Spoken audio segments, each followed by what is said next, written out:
What kind of mother screams at a child in public, tearing them down until they're a trembling wreck, only to find her own world unraveling in the aftermath?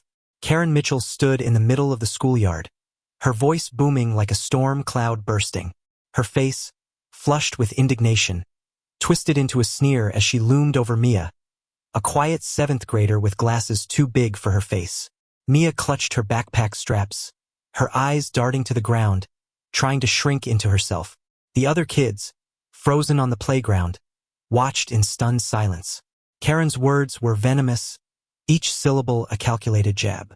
"You think you're special, don't you? Prancing around like you own this school. I saw you cut in line at lunch, you little brat." Mia's lips quivered, but no sound came out. She hadn't cut in line.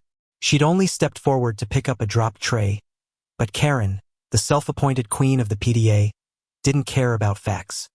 She thrived on control, on making others feel small.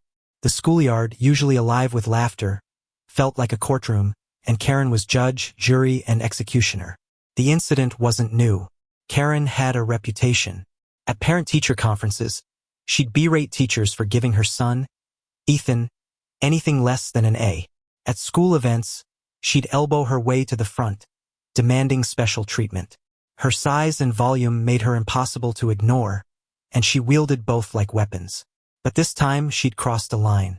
Mia's mother, Sarah, a soft-spoken librarian, had been watching from the school's pickup area. Her heart sank as she saw her daughter's shoulders slump under Karen's tirade. Sarah's hands trembled as she gripped her car keys, torn between rushing over and staying calm for Mia's sake. She chose the latter, but her resolve hardened. This wasn't just about Mia anymore. Karen's reign of terror had gone unchecked for too long. Sarah wasn't alone in her anger. Other parents had stories.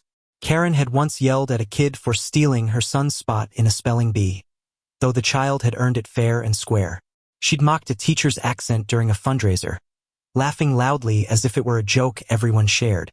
The school, a small public middle school in suburban Ohio, had become her stage, and she reveled in the spotlight. But whispers were growing. Parents were tired. Teachers were frustrated. Even the kids, usually too scared to speak up, were starting to talk. Mia's humiliation was the spark, and the schoolyard was about to catch fire. Sarah drove Mia home that afternoon, her daughter silent in the passenger seat. "She's wrong, Mom," Mia finally whispered, her voice barely audible. "I didn't do anything." Sarah's throat tightened. She wanted to tell Mia that people like Karen were just loud, empty bullies, but the words felt hollow. Instead, she squeezed Mia's hand and said, "We're going to make this right." That night, Sarah sat at her kitchen table, typing an email to the principal. She detailed the incident, her fingers shaking with fury. She didn't expect much. Karen's husband was a local councilman, and her influence loomed large, but Sarah wasn't alone. Other parents had seen it too. By morning, her inbox was flooded with messages. "Karen did this to my son last year," one read. "She told my daughter she was too fat for the school play," said another. A quiet coalition was forming, and Karen, oblivious, was about to face a reckoning. The next day, Ethan Mitchell slunk into school, his head down. At 12, he was a lanky kid with his mother's sharp features but none of her bravado. He'd heard the whispers about his mom's outburst. Kids he'd once called friends avoided him, their eyes sliding away when he passed. In the cafeteria, he sat alone, his tray untouched. Ethan wasn't like his mother. He was quiet, almost invisible, but her shadow clung to him. The other kids didn't hate him, they just didn't know how to separate him from her. By lunchtime, a group of 8th graders had scrawled "Karen's kid" on his locker in marker. Ethan stared at it, his face burning, and scrubbed at it with his sleeve until his arm ached. He didn't tell anyone. He didn't dare. Sarah, meanwhile, met with the principal, Ms. Carter, a no-nonsense woman who'd dealt with Karen's tantrums before. "I've got multiple complaints now," Ms. Carter said, her voice low. "But Karen's connected. We need evidence, something undeniable." Sarah nodded, her jaw tight. She'd already started a group chat with other parents, pooling their stories. One had a video of Karen yelling at a kid during a field trip. Another had screenshots of her berating a teacher on social media. The pieces were coming together, but Sarah knew it wouldn't be easy. Karen wasn't just loud, she was cunning. She'd twist the narrative, play the victim, maybe even drag Ethan into it. Sarah hated that thought. Ethan was just a kid, caught in his mother's storm. The schoolyard incident spread like wildfire. By the end of the week, parents were openly discussing Karen's behavior at pickup, their voices hushed but furious. Teachers swapped stories in the break room, relieved to finally speak freely. Even the kids, usually silenced by fear, started sharing their own run-ins with Karen. One girl said Karen had called her lazy for forgetting her lines in a school play. A boy said she'd laughed at his stutter during a presentation. The stories piled up, each one a brick in the wall closing in on Karen. But she didn't see it. She strutted into the next PTA meeting, her chin high, oblivious to the eyes watching her, waiting for her to slip. Then came the twist. Sarah got a call from an unexpected ally. Mrs. Lopez, Ethan's homeroom teacher. "I've known Ethan for years," she said, her voice heavy. "He's a good kid, but he's struggling. He wrote an essay last week about his mom. It's heartbreaking." Mrs. Lopez hesitated, then sent Sarah the essay. In it, Ethan described living in his mother's shadow, how her outbursts embarrassed him, how he felt invisible at home and at school. "She says she's protecting me," he wrote, "but I just want her to stop." Sarah's eyes stung as she read it. Ethan wasn't just a bystander, was a victim too. This wasn't just about stopping Karen. It was about saving her son from her. Sarah shared the essay with the parent group, anonymized to protect Ethan. The mood shifted, anger mixed with pity. The fight wasn't just against Karen, it was for Ethan, for Mia, for every kid she'd hurt. The stage was set. Sarah and the parents planned a meeting with the school board, armed with their evidence. They didn't want revenge, they wanted justice. Karen's behavior wasn't just mean. It was abusive, and it had to stop. But Karen wasn't one to go quietly. She'd built her life on being the loudest in the room, and she wasn't about to let a group of nobodies take her down. The schoolyard, once her kingdom, was about to become her battleground. The school board meeting was scheduled for a Tuesday evening, and the air in the auditorium buzzed with tension. Parents filled the seats, their faces a mix of determination and unease. Karen sat in the front row, her arms crossed, her lips pursed into a thin line.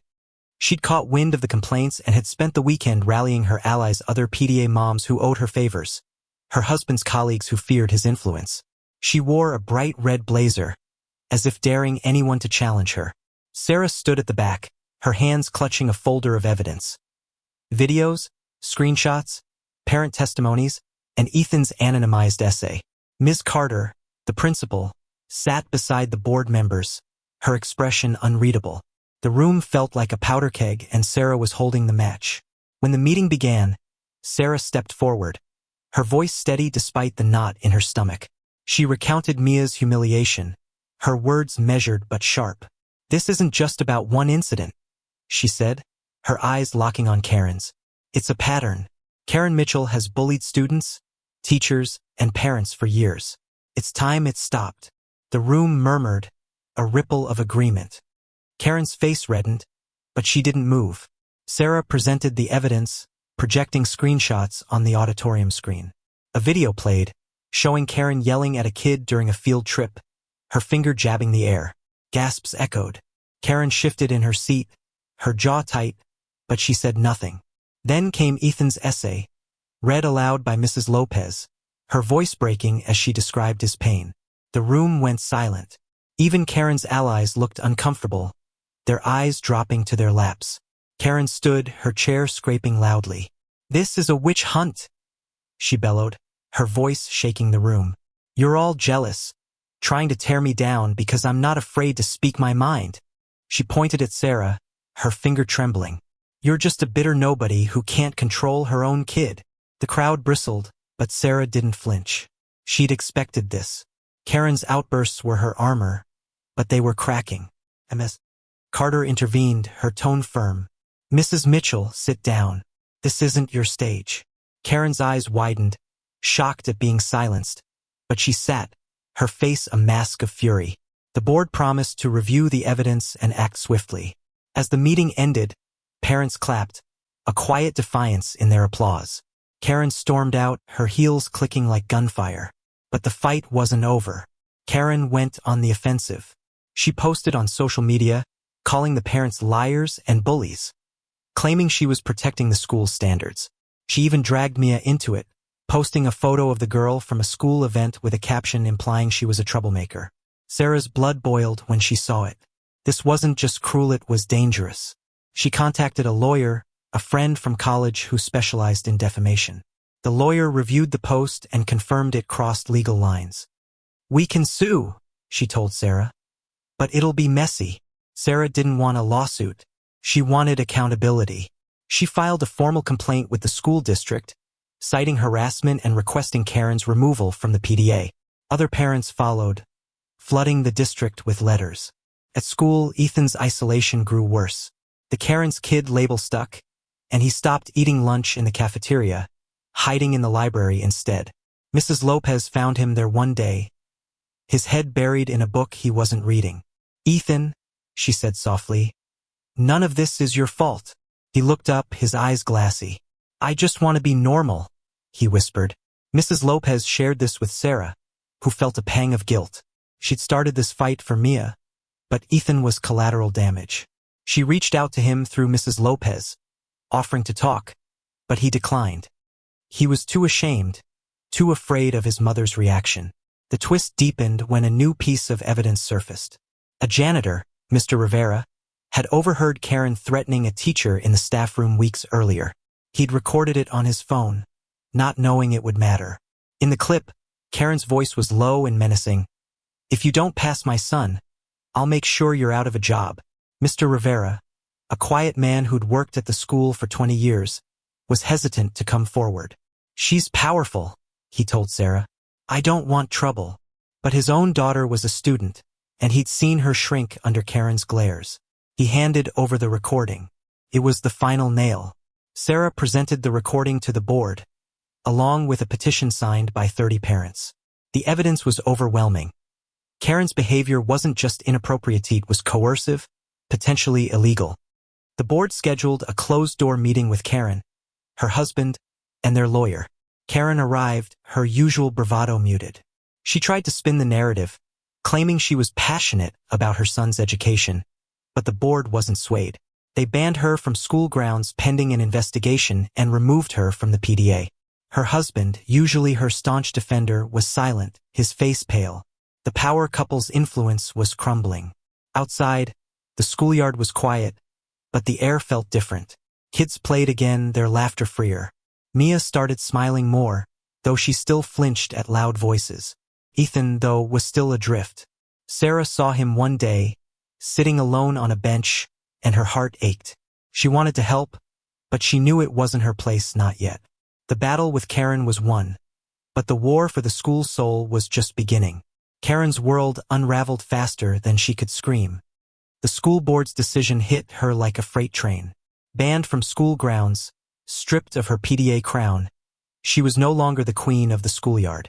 Her social media accounts, once a platform for her rants, went silent after her lawyer warned her about defamation. The councilman's wife, once untouchable, was now a pariah. Neighbors whispered when she passed. Parents avoided her at the grocery store.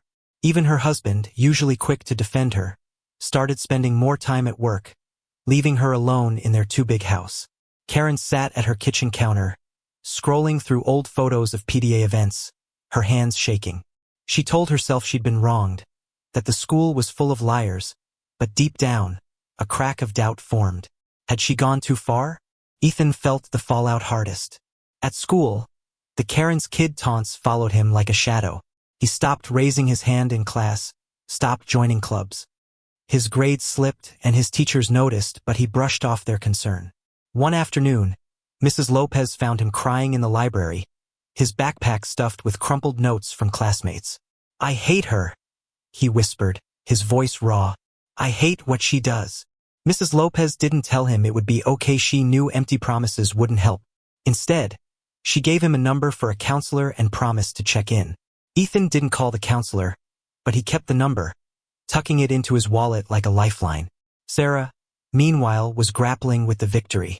The school was freer without Karen's presence, but it didn't feel like a win.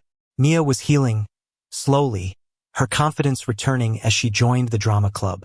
But Sarah couldn't stop thinking about Ethan. She reached out to Mrs. Lopez, asking how he was doing. "He's drowning," Mrs. Lopez said bluntly. "He needs someone to see him, not his mother." Sarah decided to act. She wrote Ethan a letter, not as a parent fighting his mom, but as someone who cared. "You are not your mother," she wrote. "You are enough." She slipped it to Mrs. Lopez, who passed it to Ethan. He read it in the library, his hands trembling, and for the first time in weeks he felt seen. The legal consequences came next. The school district's investigation confirmed Karen's threats against the teacher, and the board filed a formal complaint with the state education department. Karen faced a hearing, where her lawyer argued she was overzealous, but not malicious. The board wasn't convinced. They issued a permanent ban from school activities and recommended a review of her husband's influence on district contracts, citing conflicts of interest. The local newspaper ran a story, careful with its wording but clear in its judgment. Karen Mitchell had abused her power. The article didn't name Ethan, but he felt the sting. Kids stopped writing on his locker, but their silence was worse. He was invisible now, and he wasn't sure which was harder. Karen's collapse was quiet but complete. She stopped leaving the house, her red blazer gathering dust in her closet. Her husband moved into a guest room, their marriage strained by the public shame. One night, Ethan overheard her crying in the kitchen, muttering about ungrateful people and ruined lives. He wanted to comfort her, but the words wouldn't come. She'd never apologized, not to him, not to Mia, not to anyone. He slipped out of the house and walked to the school, sitting on the empty playground in the dark. The swings creaked in the wind, and he thought about Mia, about how small she'd looked that day. He hated his mother for it, but he hated himself more for staying silent. The school, though, was changing. Sarah and the parents formed a new committee, not a PTA but a group focused on kindness and inclusion. They organized workshops for students, teaching them how to stand up to bullies without becoming one. Mia spoke at one, her voice shaky but clear, sharing how Karen's words had made her feel worthless. The other kids listened, some crying, some nodding. Ethan was there in the back, his hood up. When Mia finished, he clapped, his hands quiet but steady. She saw him and smiled, a small gesture that felt like a bridge. Months later, Ethan started counseling, paid for by an anonymous donor, Sarah, though he never knew. He began to talk first about his mother, then about himself. He joined the art club, finding solace in sketching. His drawings were dark at first, jagged lines and shadowed figures, but they softened over time, filled with color. Karen, meanwhile, enrolled in an anger management program, pushed by her husband's ultimatum. She hated it, but she went, sitting silently in group sessions, listening to others' stories. One day, a woman shared how her bullying had pushed her daughter away. Karen's eyes burned, and she left early, but the words stuck. The schoolyard was no longer a battlefield. Kids played without fear, their voices loud and free. Mia and Ethan weren't friends, but they shared a nod in the halls, a quiet understanding. Sarah watched it all, her heart full but heavy. She'd fought for her daughter, but she'd also fought for a boy she barely knew, for a school that deserved better. Karen's fall wasn't the end, it was the beginning. The community had learned something vital. Silence enables cruelty, but courage rebuilds. Ethan, sketching in the art room, started to believe he could be more than Karen's kid. And somewhere, in the quiet of her own reckoning, Karen began to wonder if she could be more too.